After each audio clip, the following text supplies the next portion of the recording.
नमस्कार मित्रांनो, तर तुम्ही बघू शकता माझ्या पाठीमागे हे कशाचं झाड आहे. बरोबर, सगळ्यांनी ओळखलं हे बेलाचं झाड आहे मित्रांनो.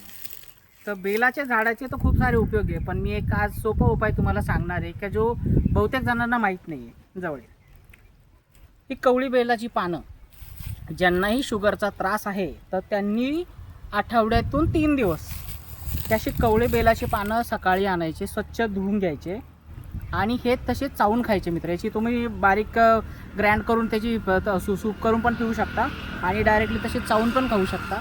थोडेसे तुरट लागतात खाण्यामध्ये हे, पण याचा बेनिफिट असा आहे की हे शुगर कंट्रोलसाठी खूप रामबाण इलाज आहे मित्रांनो.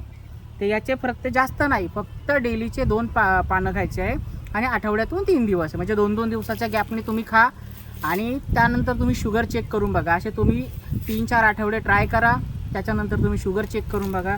निश्चितच तुमची जी रेग्युलर 150, 200, 250 शुगर होती ती निश्चितच कमी होऊन जाईल मित्रांनो. आणि खूप आयुर्वेदिक आहे मित्रांनो. धन्यवाद.